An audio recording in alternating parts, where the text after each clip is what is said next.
Still top of the league. Come on.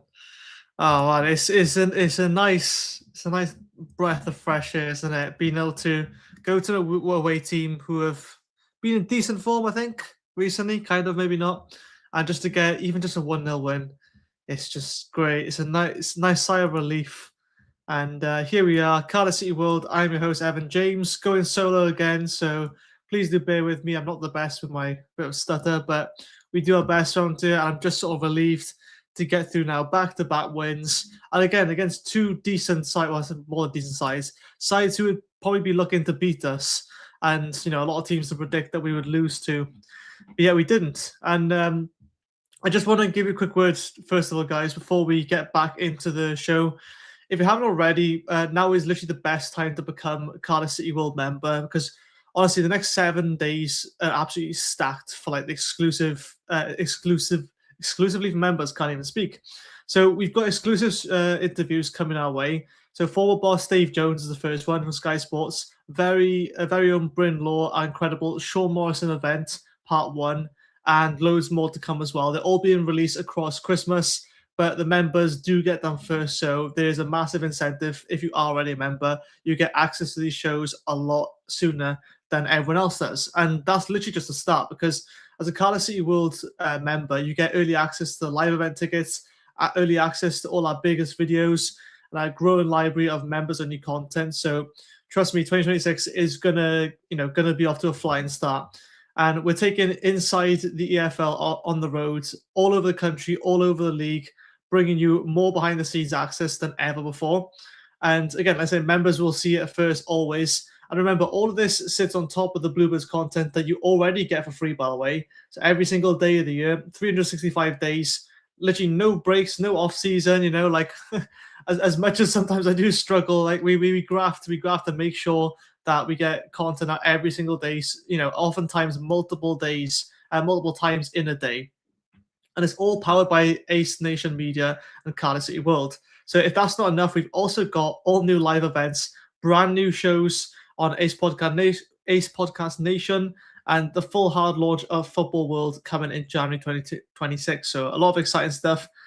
This is where we say dare to be different, because it's not just a slogan, right? And we're doing things that generally help us set us apart from other independent football channels. So there's not many channels like Cardiff City World. And I know I can be biased because it's Cardiff, right? And it's us. But generally, how many other channels do you see do the same thing on the scale that we do it as? Usually you get people, and this is not to sort of to shame other people, but the team that we got here as well. Side does an absolute wonderful job with this, and recruiting very slowly as well to make sure you're getting the best of the best. But honestly, hopefully change the game for what's possible, and you're self-funded and completely fan-driven. It's literally I could just sort of polish it even more. So if you want to support what we're building, which would be really, really beneficial for both of us, help us keep Cardiff City World running 7 days a week and get a ton of exclusive content while you're at it. So if you haven't already, and I say it all the time, this is my last sort of thing saying for this show, saying become a member today, literally the price of a cup of coffee, if not less. And it genuinely means the world to us. It's nice that we can get a bit of money from this. Obviously, I don't get the money for it, but it's nice to have that funding a little bit on the side, and to know that this channel is growing. And it just lets us keep talking about, the club that we all love. Because, there's a few other channels, obviously, but we want to be the number one. We're competitive like that, and I will say that. So publishing content every single day of the week, 365 days a year. And yeah, thanks for that. But just listen to that, because I just want to show appreciation and show we have so much more content packed through for the days to come, especially over Christmas. And now back to the show. So nice to see, first of all. I say good evening to everyone. I hope we get a few more comments tonight. It'd be lovely to go through some stuff. Evening, Evan, and all. Thought Stevenage were awful last night. Offered nothing but shapeless physically and zero style. They were chasing shadows all night, and we all played the football. Or we played all the football. Hashtag straight back up. Let's go. Let's get that trend in. McCain here says nice LED ceiling lights. Yeah, they're not the best, right? I'm not sure how much difference they make. It's just a little bit more flavor to it. I'm not sure if you can see. Recently, early Christmas present from my parents. Shout out to them. They got me this Cardiff City, well, it's not Cardiff City World, but it's Cardiff City Football Club banner, and there's like it's like a 3D looking kind of I don't know what you call it, wall art, is it? I guess, but it's obviously of the club. The only shame is that it's got a bit of red on it, but I'm sure you lads will be fine as long as I don't change the LED light strips to red. Like I accidentally did once. I shall not dwell on that moment again. But yeah, so honestly, like I had a few upgrades myself. I start using my camera as well now instead of just relying on my crappy like webcam on my iMac.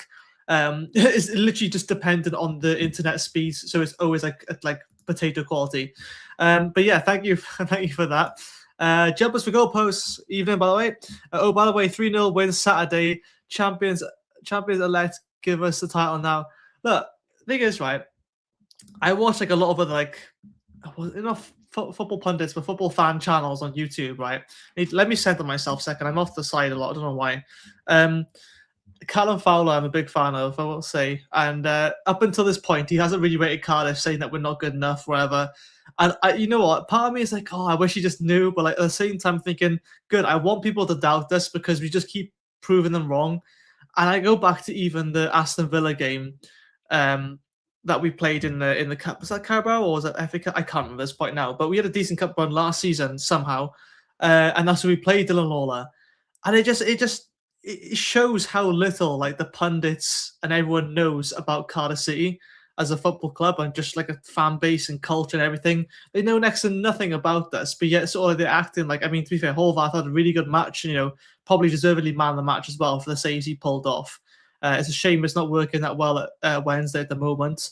I think Wednesday down regardless of how he performs. But look, I mean, we got people commenting on like Cardiff players as if they've known them for ages, and it's almost always the wrong players that they comment on, saying, "Oh, they're amazing," or whatever.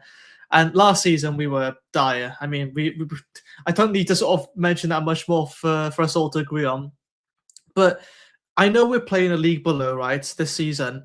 But the difference in the mentality, the difference in the team spirit, the culture of the club, the philosophy, and everything that BBM has brought through is paying off now, and I feel like it's clicking. And I will go into the games a bit more. I didn't see the Stevenage game. I saw the highlights. That's all I have to go off. But from what I heard, it was two very good defensive teams, and Robinson World at the end. My God. And I just hope that means he's going to go through another patch of just scoring loads of goals now. It'd be really helpful, hopefully consistently, but it's a lot to ask.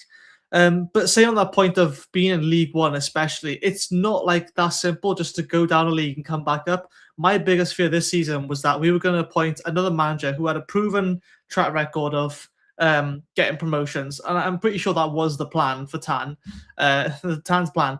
I just laugh because it's just alliteration in a way, or rhymes. But I genuinely think that Tan got this appointment spot on, and I got a feeling, allegedly, there were certain personnel who tried their best to sort of change his mind or go for someone else. Allegedly. All I can say. But no, I think that bit is obvious, really, isn't it? And I'm glad he stuck to his guns and went for BBM, who's a youth-focused coach. Because if I'm being honest, it's probably one of the smartest things to do. You look at the squad, right, and we've let how many players go? Like 10 or so players, maybe even more than that. And they were all aging, veterans. And yet we've barely signed anyone. Like we've had three signings so far? We've had Ollie Tanner get injured. We've had Eli King basically out for the entire season, which is a massive blow for us because I think he's probably one of the best passers at the football club, and he'll start the show. We've had injuries, we've had little niggles, we've had Chris Willock, as soon as he gains form, he gets injured as well. And it's just like, we signed Omari Kellerman then, who wasn't fit to start with, just recovering from injury. And now we've progressed him to get up to a full 90 minutes. Even then, still could probably be fitter. I mean, who else? We signed Gabriel Osho. He hasn't had the best of starts, but at the same time, it's like he's moving back into League One football, which is a lot. And then Nathan Trott, what can you say about him? I mean, we've had 3 signings, and only really one of them is, one of them's been permanent, and the other 2, Nathan Trott just took to it like a duck to water. Like, there's no sort of doubt about that. But honestly, it's just like how he's just so easily adapted. And a goalkeeper is not easy. Like to fill the boots, like goalkeeper, centre back, and striker, the three positions that I wouldn't want to like play. Well, I say that I was a striker when I played football before, but I played everywhere. I played left mid, left back. I first started tested midfield, and I could not do that. The one place I could was decent at was striker or even goalkeeper. And I tell you, I've been behind the sticks before, even just at like amateur level, like like when you're like under 16s. There's so much pressure, and to be switched on in goals for the entire 90 minutes plus more, and to think that you're not facing many shots. And to be fair, our team wasn't very good, so I was facing a lot of shots when I was in goals. But to think now that like even when we're winning 1-0 or 2-0 or 2-1, whatever, to be still switched on like Nathan Trott is, to pull off these saves, because naturally you will get more complacent. Naturally you will. And he's saved us so many points so far this season, and I'm really glad we got him. Promotion is the only way now. We have to get up so that we can keep him. But it's not just that; it goes bigger. It's like it's the reward of all the youngsters put in. Like the majority of our players are under 21 that are playing first team football. Half of them haven't even played first team football before, like had a good run of games. I mean, Dylan Lawler had one appearance in the cup. I think he might have played the last day. Or no, I think it's Rona Capaccio played in the last day, and Mafiko did as well. And it's like these kids, these kids have like barely played men's football, but yet they're doing it in League One. And look, I've said my bits and the frustrations I've had with other games. And I do sort of remind myself that they are kids, right? And they're younger than me, so it's going to be difficult. But to think that we can pull results together like this, we can get 1-0 wins away to Stevenage. We can win at home 3-2 against Huddersfield, who are a decent side, who always happen to be 8th in the league, no matter what happens. To dominate Mansfield 3-0, I still think we could have had a lot more. Like the cup, let's forget the Virtue Cup, right? It's all, oh God, excuse me. It's all like really, really young youngsters. That's the young youngsters who talk about them. And 3-1 away win, Northampton. Like that's the last 5 games, and it's thinking like, I'm seeing a lot of green there, and we're 4 points clear now. I've got to say there, 4 points clear and a game in hand. There's a lot of other teams that have got a game in hand. About half of the teams have caught up with all their games. The rest have got a game in hand. And to think that we got that game in hand now, I mean, Bradford have got it as well. Stockport, Bolton, and Stevenage have got 2. But if I'm being honest, what did I say? Stevenage would fall off. Yes, they've got a few games in hand, but they will fall off a bit. Yeah, so I mean, how far do we go back? I saw the first half of most of the Huddersfield game, really. And, it's already been talked about, but I just think it was so nice to see like that we were resilient and we just kept going for it, even though we conceded. I mean, Yusuf Salik now, we need to keep hold of him at all costs, and I think we will. There'll always be rumors about him going elsewhere, but the fact that he stayed, this time around, there's more confidence that he'll stay again, unless people are giving us like 20 mil for him.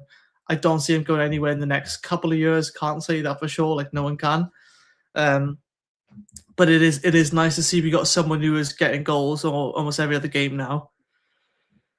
And then we come to the Stevenage game where, again, I got off the highlights. It looked like 2 teams with very little chances overall, but at the end of the day, like Stevenage had 2 chances, neither were on target, and it was written all over that game that we were to lose that one because of how things would go. Like the team with barely chances and would score one of theirs, but I think we had like very few chances as well.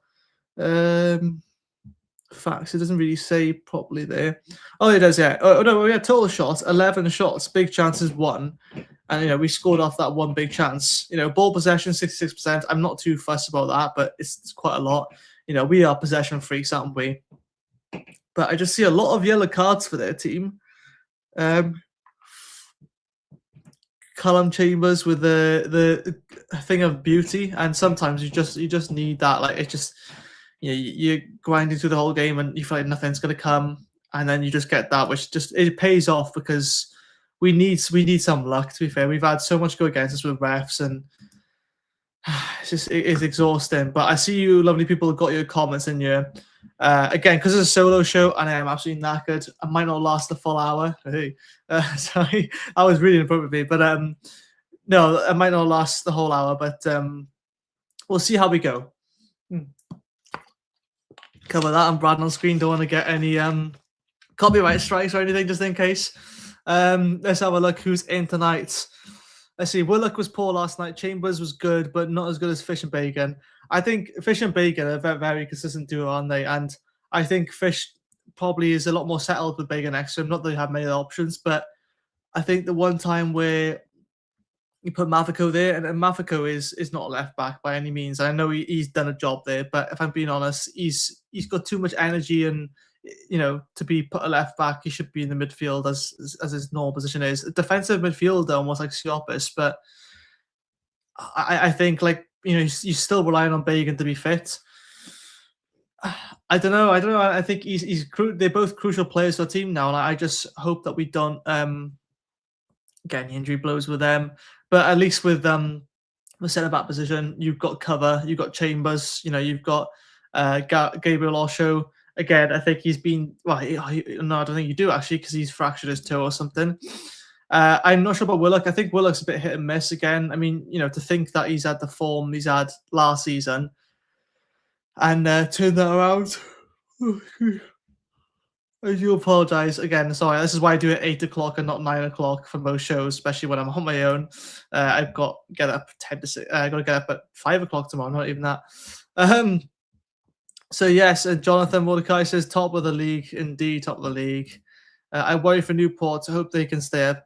Yeah, I do actually hope they stay up. I don't want them to go down to National League, but if I'm being honest, I don't see a lot of change in there right now. I'm not sure. They got that. Is it Christian Fuchs in charge now?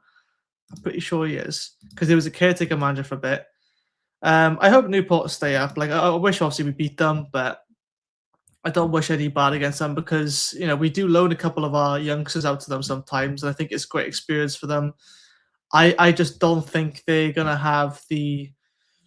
I just genuinely think they're one of the poorest clubs in the EFL. And I'm not saying money is everything, but I don't know how many more Cardiff players can you loan. But I mean, honestly, I think it would be great for them if we could send possibly, I don't know, Will Spears. Maybe you keep now, I think. But let's have a think. I think Mafico would really benefit from going on loan to Newport. Maybe I think he's almost there, but I just think he's in that middle stage between being ready, not being ready. I think he's very raw still. Just till the end of the season, Mafico. And again, it doesn't have to be like an extravagant club. He doesn't have to play tons of games. He just has to get used to playing men's football. Another one, Troy Perrott. I mean, I think he's just ready to play now. I keep saying that. And look, I'm glad that Turnbull's took a turn for the better now, thank God, because I was getting really worried about him. I still don't know whether he'll be here come January or next season. I don't know. But I just hope he continues the form he's going now, because he's looked a lot more sharper and a lot more forward thinking as well, forward passing. Robinson came on and straight away wanted the ball. Yeah, he always does seem fired up. It's just people don't find him a lot of times, and he does a lot of off-ball work, like dragging defenders out of their normal position and allowing other players to go forward. He does get frustrated when people don't pass him the ball, but he's used to getting in the middle of the park, and we usually put it out wide a lot, and it does frustrate me because when you put the ball out wide, you think, okay, you're going to cross it, but then we just do this wing rotation, and I get it, it's working, so I can't complain too much. But it isn't the most exciting thing to watch when you just got people on the wing passing between them. I get it, you want to do the Arsenal way and just sort of pass into the box, but championship teams, for the most part, they aren't going to let you do that. And sometimes a dangerous cross, or a good cross at least, it doesn't have to be at head height. It could be just bouncing on the floor. You don't know. You get a little connection on it, deflections, whatever, it will go in. Keepers make mistakes at all levels, whether it's Premier League or League Two, National League. Putting dangerous balls in the box like Louis Giles can do, like Will Spears can do. I mean, Bacon's done it already. I mean, the little floaters he does, I'm not usually a big fan of, but we scored off 2 of those. Like with Kapaku and like in the Huddersfield game. And it's Huddersfield. There's a Mansfield, I think. But yeah, we'll see where things go. Half-time Origins, evening, mates. We're only 5 points off what we achieved all of last season. Oh my god, that's crazy, isn't it? Great tenacity to grind out a win, really. Yeah, really hope we don't sell in Jan. Yeah, I think it's reference to Yusuf. I don't think we're gonna. I don't think any players are for sale in terms of the ones that are really shaking things up. I think it really would disrupt everything. I think Tam would know as well that you'd want to keep of all those players who are currently doing well. Because if it's not broken, why fix it? You know, like, and yeah, I know it's easier said than done because agents might want to stir up something. I don't know, but at the moment, promotion should be the only thing on our mind right now. Forget the cups and everything. Yes, it would be great, and you know we've got a Chelsea game to focus on as well. But you've got to think what's most important first, right? Don't kill yourself over the Chelsea game. By all means, give it your all and everything, but just bear in mind that the Christmas period enough is the grueling period is difficult. But hey, we're off to a flying start, I will say.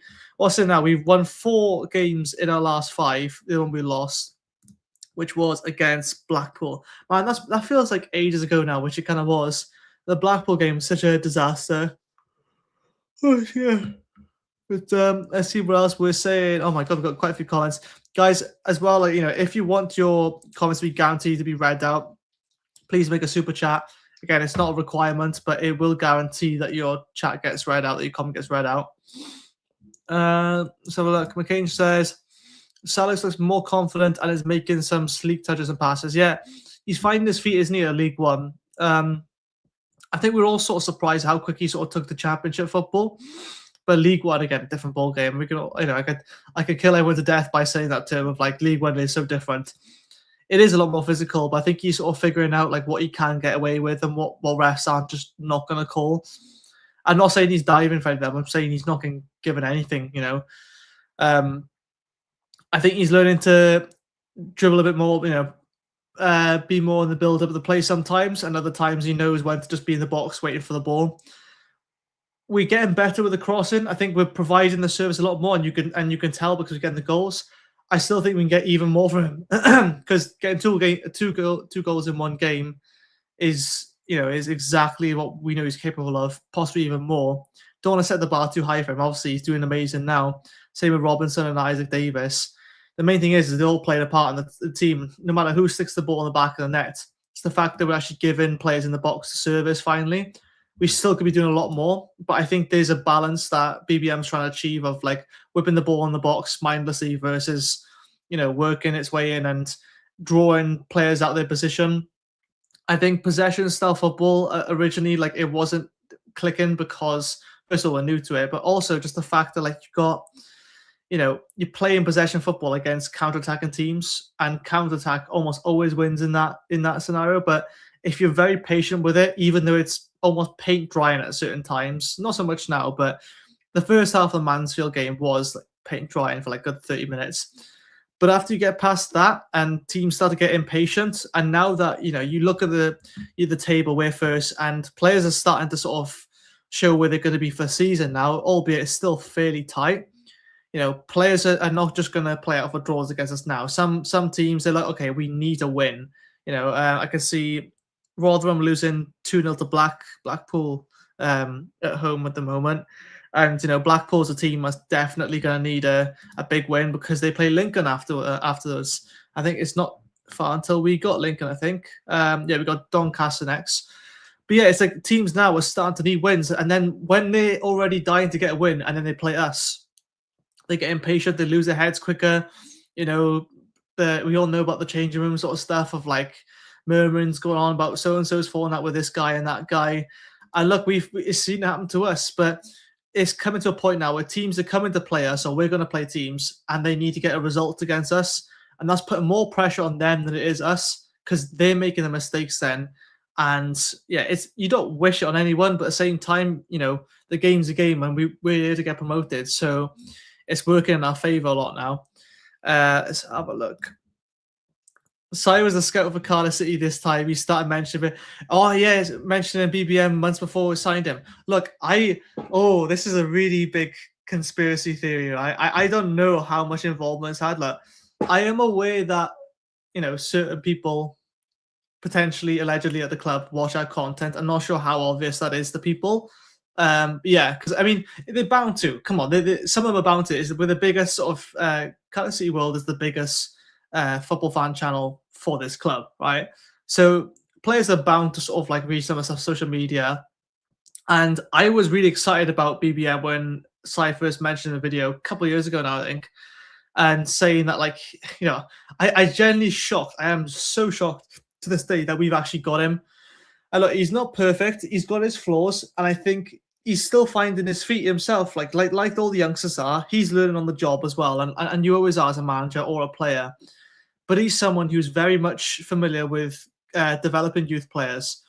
And it was such a smart thing, and I give the board credit for this. It's such a smart thing for them to go, okay, well, we have a pretty thriving youth academy set up right now. We want to use that. So instead of just thinking, let's go for a manager who's like tested and proven, we'll go for someone who's, probably not really tested and proven that much, but someone who knows how to work with youth players. And, it's worked really well so far. And I was a bit worried at first when we started the season, because we were going on a nice run. Then we had a bit of a green patch, a red patch, let's say. And that's where my worries started coming a bit, thinking, is BBM, thinking a bit too ambitiously? Is he trying to get us to play Man City football when we're not Man City? We don't have the Man City players. But look, I mean, with time, I see in this, and I feel like it's just about to click now. I think it has. I think the Mansfield game was a big eye-opener, but I think it was the Huddersfield game that really clicked for us to show that we could claw for a victory no matter, what happens, whether we concede or whatnot. But we come on to a very interesting game, Doncaster, on the 13th of December. So when's that? Wednesday? It is on the Saturday, yeah. This will be an interesting one because I don't think we played them yet. And Doncaster, I think they started pretty well, but they've recently dropped off a lot. Their form is very patchy. They don't seem to have a consistent run at all in the league, from what I can see. No, it doesn't look like at all. I look at their fixtures now. They're winning, losing, drawing all over the place. But their main thing is they are losing a lot of games. They're drawing, getting 0-0s, 1-1s. But this is a team we can definitely get at, and I have no doubt we can win. And there will be fatigue that sets in, albeit if we come away with a draw, I would still be happy, because I can't say a draw at this point is dropping points, because it's too much pressure to ask for a win every week. I know it'll be great, but I think just don't lose this game, and then we go the last 5 games unbeaten. And we're 4 games unbeaten, but that is a great title to have. And if we just go the next 5 games unbeaten, even if maybe lose 1 or 2 games during Christmas, it's then generally not the end of the world, because we've got, first of all, the game in hand. And again, I've never been this sort of like optimistic before, but like I'm starting to see things happen. And I was very pessimistic about possession football, but there was a podcast where I titled my thingy down here, "Possession Football Done Right," because there's a way of playing it, and we don't have the Man City players yet. We might be building them and selling them over, maybe, I'm not sure. But I think it's important to know, like, where we are. We're in League One. It's, there's going to be messy performances. Like, to get 1-0 away from Stevenage, that's like one of the best results you can get. It would be great if we had more goals, keep us on the edge of our seats. Obviously, Cardiff always do that. But I predicted we would win and draw against Stevenage. I can't remember which way around, but I did a podcast with Matt, and I just don't know. I don't see Stevenage holding on. I think they're strikerless at the moment. They have one decent forward, I'm pretty sure, but and they're good defensively. I will say that, but they don't have like the threat that we have in front of goal. They don't have the players that we have. I look at Luton now. Where Luton to? Luton are, Christ, where even are they? I can never find. Why is it? I can never find Luton in the table. Maybe because that far down. Oh, they're 7th place, so they kind of maintained like around 6th, 7th place all this time. People were like betting on them to go straight back up, and they've got so much. Out of all the teams, I think it's between us and Luton. Have got like the most depth and the best quality players. Probably maybe Luton edge it in terms of senior players, but for us, youth focus, definitely us by a mile. And they were always going to be doubters for Cardiff, and I get that. But I'll admit, I'll say, look, I'll be very proud about this. I said Luton will not go straight back up, and there's a chance they will. They'll probably get through playoffs or something. But I say that I almost guarantee they're not getting 1st or 2nd, because they will have a shock. Maybe they'll get back to back. Wait, sorry. back-to-back-to-back relegations, or however it is. They've experienced the highs and lows of lows, but yeah, it's not going great for them, is it? But oh well, that's a Luton problem. Sorry, um, sorry, Luton fans. No, again, I don't mean any mean things on other teams, but unless you're sworn, I guess. But if you're respectful, it's all right then. Let's move on. I'm rambling. I need to shut up. Let's have a look. Jumpers for goalposts. Really controlled. Great performance last night from everyone. Bacon, Chambers, and Fish were most outstanding for me. Again, I can't say in terms of the whole 90+ minutes from. Again, I use FotMob as my best friend. # not sponsored, but wouldn't be against, talk to Si about it maybe. Yeah, so we went with Robertson as well. That was interesting. Interesting to get your takes on Robertson as well, because he's kind of like come back to side. He's been really quiet. He's not done anything outrageous, but he's done his job, and he's kind of just kept his head down and done it. And I don't know, that's a good thing, right? But it's just, before I think it was clear that he was upset he weren't getting picked or started. I remember in the interview he did in the little sort of like preseason thing. What's the one thing you're looking forward to this season? And Robertson said starting games. I was like, oh dear, guy's not happy obviously. But he had that injury in one of the last preseason games. Horrible. And then I basically served him at work then. And he seems like a nice guy anyway. But I think he's just quietly going about his business, and I'm sure he will grow into the team again. He's kind of had a bit of a reset, I think. I think that's what Osher's going to do, and unfortunately, I think he might be out a bit longer now. But luckily, we've got the cover of someone like Chambers, Chambers and Fish. I think is an all right duo. I still am a bit wary of Chambers and Lawler, because you've got basically two ball-playing defenders there, and typically you need a proper no-nonsense defender like Will Fish or even Joel Bagan can do that job, and then pair that with like the likes of a Dylan Lawler or a Chambers, where you have your more ball-playing defenders who can progress the ball, like try and needle the ball through the middle, or even step up when needed. I know Lawler more and more likes his runs up the middle, but you need someone like an Alex Robertson or a Ryan Wintle then to sit back as a number 6 and cover. And I got to say, credit to Turnbull and Wintle. They seem to work off each other really well now. And I'd never thought it'd be a pairing I would see that would work out, if I'm being honest. I was very much saying, Wintle and Turnbull wouldn't work. But it seems like it is now, so can't complain about that. But yeah, we're going through this really fast, aren't we? Let's have a look. Matthew, I can say Matthew Walshley then. Sorry, Matthew Ashley. Great result last night. Puts us 4 points clear and second now. A little bit of breathing space. Willock is an annoying case at the moment. Game changer, but so yeah, that's the thing. Willock, right? I find he's one of those players that he's never getting out of first gear, or second gear, however the saying is. I don't want to say straight out he's lazy, but part of me thinks he never really goes 100%, whether he's worried of getting injured or something, or I don't know, but he looks too calm. You know when someone looks too confident, too calm and relaxed, and you just a bit on edge about it. It's odd. I don't know. Look, I can't remember the last time he beat his man, because I don't think he's that kind of winger. I think he's more of an attacking midfielder, number 10, and he drifts in there a lot more. And he's so good at his dribbling. He very rarely loses the ball, but he hasn't got the pace to beat his man, and that's what worries me, because defenders figure him out so quick. At championship level anyway, they do. They show him the outside, keep him on his left foot, and he's just cutting back and forth inside and outside, and then sometimes he gets a nice cross off. But it's all really slow with him. Again, I think Willock's done all right. It's pretty good start of the season, and when he came back, he had a debut coming back for his goal. I don't know. I think there's more to come from him. I just think he slows the game down so much, and whether that's what BBM wants, but I just think he can offer a lot more in the middle as opposed to that wide, because he's got good balance. He's quite agile as well. I think he's just a bit wasted out on the wing, but hey, a lot of winning games, so it is what it is now. He's going to fight to keep his place.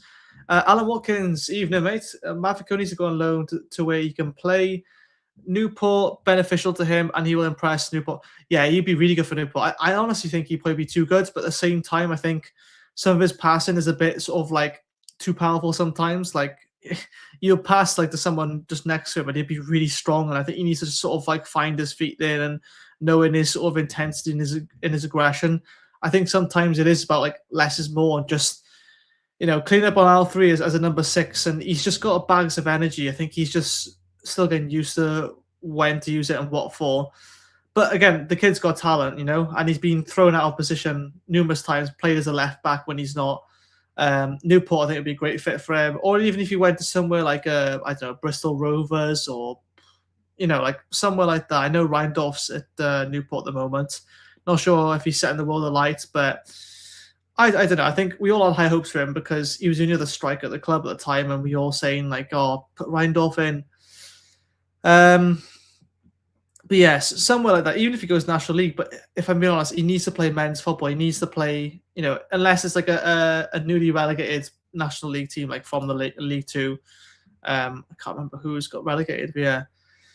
So have a look. Matthew Ashley, also so good the way Chambers has reacted to being dropped earlier this season. He's actually started to excel when called upon. BBM had line up spot on again, though, and the substitutes. Yeah, I mean, again, I can't say much for it, but Chambers and Willock are the two have just changed in form, haven't they? Excuse me. And yeah, I hope we see more of Chambers. But the main thing is just that they're not running ridiculously way out position, and then there's no cover behind him, because I know Chambers likes to bring the ball a bit further forward as well, and I do quite fancy him in the number 6, but at the same time, he hasn't got the pace to get back. He hasn't got the pace to do the work that BBM would want him to do in the number 6. I think it's clear BBM made it clear at the start that he is a centre-back and nothing else, and possibly a right-back, but again, it's an issue of pace, isn't it? Right, we'll finish up the last few comments. Sorry, I'm just trying to hang on to your dress, stay awake. Let's have a look. Martin Ryan, evening, mate. Robertson was really good. I can't see my face now. Robertson was really good last night. Trot went long more than usual. Robertson led the fight for the second ball. He put us on the front foot and controlled the tempo. Great to see him contributing. Yeah, I'm glad to hear, mate. And long may it continue, shall I say. Halftime oranges evening. Glenn Williams reporting Cardiff have made contact over Swedish winger Kamil Jabara. I need to search this guy up. Jabara. I haven't heard of him, but he wasn't playing for was it Risk or Lisk or was the place that Salak come from? I look at his profile now quickly. So his name's Kamil Jabara. He's from Taibi. I never heard of that country, but citizenship is Swedish. So he plays for Elfsborg, or it went on loan there, I think. 27 appearances, 2 goals, 8 assists. Is that what it is? I'm not sure. What is he? What do you say? He's a winger, is he? Well, I think, yeah, Solitana still be a while off yet. Wouldn't be against him. I mean, if he's got a bit of pace about him and can at least dribble the ball, unlike Murphy, cough. That would be interesting. Yeah, Swedish league seems to have a few gems. See a lot of players. I think it's Luton that sort of go to Scandinavia a lot to find some players. They go to Denmark and all that, and I think there's one of them for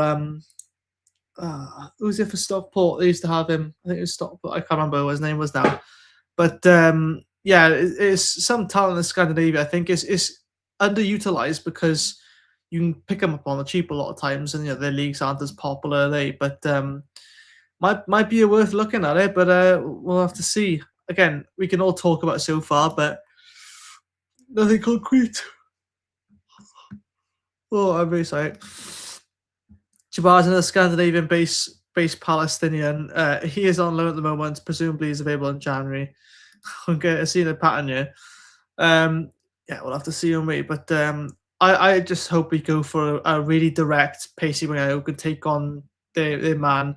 And if we're top come January, which I hope we are, and I'm positive we will be, it's only going to be really beneficial for us to splash a bit more cash in it. I'm not saying it's going to be permanent signings. I think it's going to be maybe one permanent and 1 or 2 loans again. I don't think you can risk adding too many. I think we need to add depth to the squad. I said loads of times, but I don't think you can risk adding too many players because you want the players with that hunger to continue into next season if we do get promoted, hopefully. Because the last thing I want to do is do a Wrexham where you get promoted back to back to back or whatever. You get promoted from League One to the Championship, and then what happens? You sign a bunch of players, right? I mean, Nottingham Forest did it to the Premier League, and they got away with it, and now they're benefiting a lot from it. So it's a big reward, but also a big risk. You sign so many players that you forget the identity of the squad, and that's what you don't want to do, because it's so important you keep that and you keep the culture that's currently there, because those are the players who had the hunger to show the fight, the discipline, the aggression, the willpower to chuck everything at it to get those wins. The last thing I want to do is add like another 5-6 players into the squad, integrate them straight away, who don't know if they're going to be there next season, who don't really fit into the system straight away. They need time. And then you expect the squad to just gel completely. I mean, you look at the season, a few seasons ago now, God, it feels like ages ago, and Sabri Lamucci, I mean, he didn't have much time with the club, and fair play, he kept us up probably by sheer luck in some ways. I mean, there was some quite incredible goals by Cedric Kipre and Sori Kaba, and if it weren't for those, we would have got relegated, and for Reading's 10-point deduction. But you look at like that season, we signed so many players, completely transformed our squad, and it almost ruined us. One of the few positives I think was Callum Robinson. I'm not sure if we signed Perry and Jean. I think it was a season before we signed. But our squad was almost completely new, and we almost got relegated because of that. I mean, it didn't help Steve Morrison getting sacked. But yeah, let's move on from that, because I'm not sure how I didn't really agree with his attitude as much as I did fancy him as a manager. Thought he was playing some decent football at the time, but we won't get into too many results. So we'll finish on some of these. I'm not sure Joel in the 10 role is working. Yeah, we're winning on top of League One. I think Joel's just there for the energy, isn't he? He's just got bags and bags of stamina. But at League One, it does the job. I think he can play that role. I think he's probably better as a number 6, a sweeping a number 6, than he is an attacking midfielder, only just. Because I feel like you could always rely on him being the physical sort of prowess at the back and the workhorse, knowing that like he can do it all. He's box to box. He can do it all pretty much at an okay level, at least. He's an all-rounder. You can chuck him anywhere in the squad. He played right back. He's played centre mid, defensive midfield. I think at one point he even played centre back in preseason, or I might be mistaken with someone else, but I know Eli King did. He's more or less played up front for Cheltenham at points, and it worked really well for him. So it doesn't matter where you chuck him; he's going to give it 110%. And he does remind me of Callum Patterson, where you chuck him in anywhere, and he's really effective. Like I think even Neil Warnock said, he couldn't defend, but he's got for Callum Patterson, he couldn't defend, but he's so physical. Physical Scotsman. He's just got bags of energy. He just likes to be really aggressive. And I mean, worst case, you can chuck Joel Colwell as striker. See what happens. I mean, he's not going to stop running. That's the one thing. And he presses a lot as well. He does so much of the pressing, as well as his brother, Ruben, who sadly is injured, and Salek as well. Like, these players are working overtime for this. But yeah, so quick preview, like to Doncaster now. Get your predictions in, obviously in the comments now, but also after the live has ended as well, to make sure your comments stay up. It also helps with the YouTube algorithm to promote our channel as well as much as possible. And, like I said before, it keeps us being able to do what we love doing. Doncaster, what do I see? Do I go realistic or do I go positive? I noticed the frame rate is dropping a little bit. I do apologise. I don't know. Stockport beats them 2-0 away. I don't think there's anything in Doncaster. Like, I don't look at any players. They got Charlie Crew on loan, so maybe him. That's not Billy Sharp, is it? It is. Billy Sharp is at Doncaster Rovers. What's the likelihood he's going to score against us now? McGrath, like, the defence looks very weak. Low Tutala. I think Charlie Crew is someone to look out for. I think Doncaster's a great low move for him. I'm not sure if he went there before as well last season. I think the main thing is Billy Sharp. You look at them, I think he was at, what was he at? Sheffield United, I think, a couple of seasons ago. He's probably still got that in him to bag one against us. So I think that's the main threat, is just keeping him quiet. where that means we have to sort of like pass around the back and tire them out from pressing us. Who knows how Doncaster are going to come out? They got Ian Lawler as a keeper, not Dylan Lawler. There's only one Dylan Lawler. Oh God, what have I else got? Jack Senior, Ben Close, Harry Clifton. He's in the guy I recognise. Brandon Hanlon is a striker, quite pacey one, I think. And Demola Ajayi.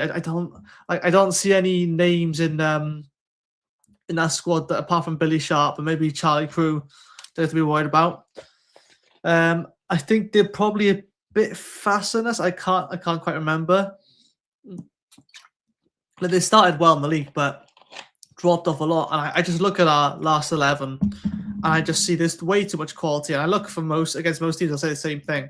There's way too much quality in our squad to be struggling really against the side of Doncaster, but that'll bite me on the back now. Don't worry. The main thing is that we just continue playing how we've been doing. Like, you know, we've got a graph like every day's an away game, and you know that.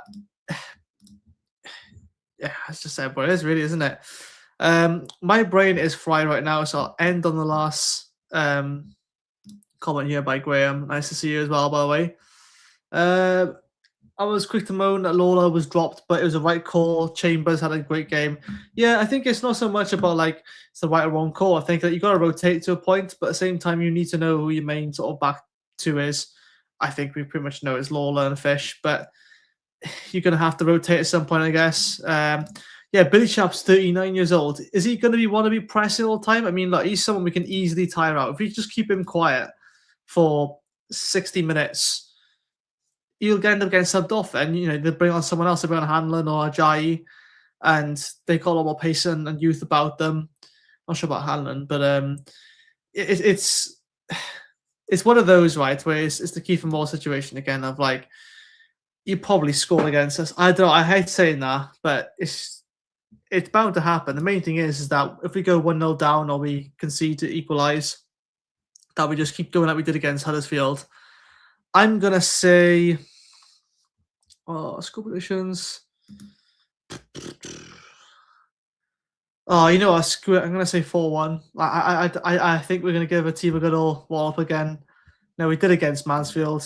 And I think if Doncaster are worse than Mansfield, we're going to win by more. So 4-1, I reckon Billy Sharp will score their goal. And he'll get sent off for celebrating. So I know, I'm just making it up now. 4-1, Billy Sharp to score their goal. I reckon it's going to be Yusuf Salek. Callum Robinson's going to score. I say Callum Robinson get 2 goals. And then Alex Robertson to score another one. I don't know. It's all just gut feeling, you know. But 4-1, I mean, Christ, might not even be anywhere near that. Could be literally 1-0 or 1-1 or 0-0. God, I think we've had many 0-0 draws. Was it? Oh, it was going to be the Bolton game, I think, and then we lost it right at the last moment. See if I can quickly look just to finish off. Fixtures. Can't see any yet. Oh my God, I don't think we have actually had any 0-0 draws. Which, oh, man, no, that was last season in West Brom. Port Vale is our only 0-0 draw so far. And to be fair, we should have lost that game, if I'm being honest. One of the offside goals is probably not offside. I think refs and linesmen tend to favour their weight, you know, a little bit. So, yes, it's going to be a very fascinating game. I think I can actually watch this one as well. Yeah, it's a 3-o'clock kickoff, so it'd be great to see that one. Not sure if I'm doing a post-match yet. We'll have to wait and see, but no doubt you'll hear me ramble on about it the next week. Yeah. Oh, God, last week gone. Even James, man of the match. I'm assuming man of the match is what you're trying to say there. Kept our striker from even getting a touch on the ball game. That's what we've got to do. We've got to do our same with Billy Sharp, who's 39 years old. They're not going to want to be pressing like loads of their age. I'm not saying they're too old to play, but, you know, 39 years old, most players retire around age 34, 35, you know? I mean, fair play, he's going strong, but he's not going to have the pace or the stamina to be doing that all the time. They're going to be using him probably more as a target man, give it off to the wingers to score. Oh, this is ridiculous, honestly. Thoughts on knee sliding being a yellow card from January? Well, this is what we do, right? Every time we score now, we do a knee slide. Honestly, what is on? I don't understand. Right? If someone wants to do a knee slide celebration and risk getting injured, that's on them, right? If you know if you're playing on turf, 3G turf, right? Like I'm not sure if it's I think it's Stockport, they have artificial grass. I mean, all of it's artificial to a point, but they play on 3G or something. Like, if you know you're playing that, you just don't be silly with it. Like, and honestly, they shouldn't really be playing 3G anyway, because goalkeepers dive on that. It hurts. I've done it. um, Especially when it's like baking hot outside, which it won't be for a while. But like, if you want players to stop doing the knee slide celebration, just let them continue doing it, spat everything. And then if they hurt themselves, then it's fate. It's fate, right? Like, just let it happen. But there's people are so bored. Like, officials are so bored. They feel like they need to sort of exercise, go on like a power trip, like my old bosses. Like, they just, some of them just, they do needed to have that little power trip where they assert dominance and let them know who's in charge. That's all it is. It's just talk. And again, if they do ban it, it probably is going to be in place, which is annoying. It's ridiculous. I mean, I get taking your shirt off for celebrating. I can understand that to a point, right? Maybe 90th minute sort of winner, you allow it. I don't know. It could be subjective at this point. But come on, honestly, the game's so gone. Honestly, you can't like do anything now. It's just getting so controlled now. I mean, you can't even celebrate your goals in the Championship or the Premier League anyway because of VAR, or I think it's just Premier League. So like, why are we trying to control the beautiful game even more now? It's not needed, honestly. But yeah, that's my opinion, Graham, on the sliding celebration being banned. It's just the most stupid thing ever. It's just let it happen. I've said my bit. Even a JT, Billy Sharp is a pensioner. Are we really scared of a 40-year-old?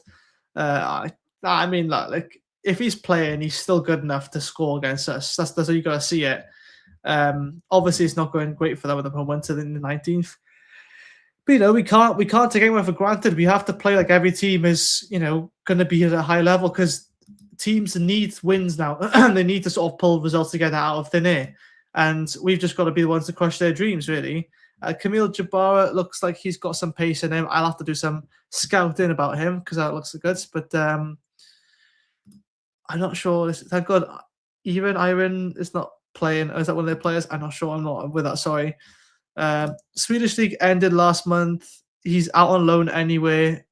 We won't sign as he's not Tan's favourite free transfer. Well, hey, like, all I'm saying is that we will splash some cash if we're first at the January transfer window. I think even if we're second, we will still splash the cash.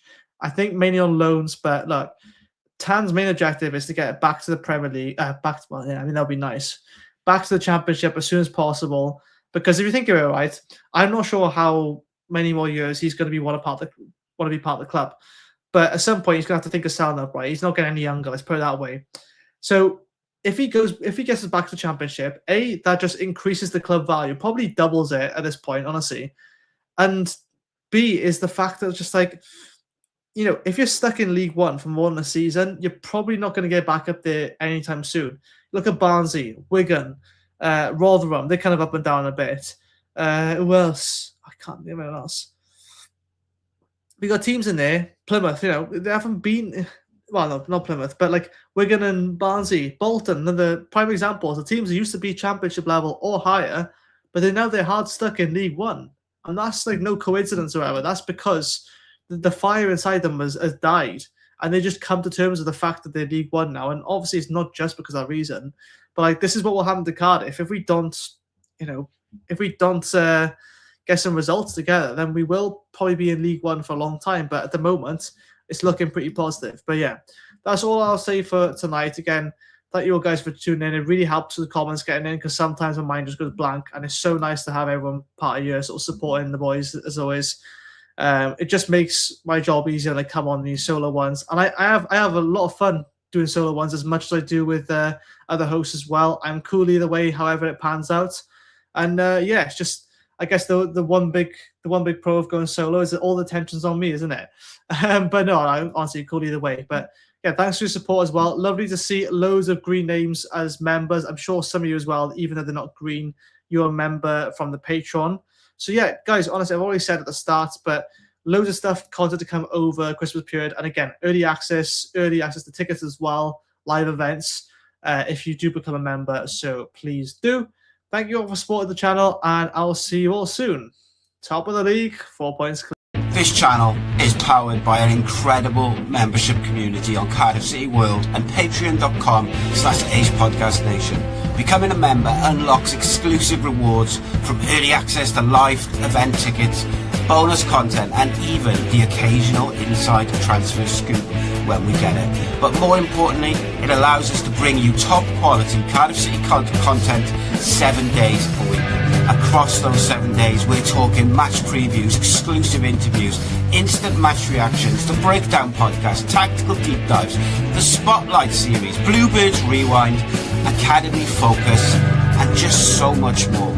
Led by myself, backed by an army of passionate Cardiff City fans, this is content created by fans for fans, balanced, professional, and 100% all about the club we all love.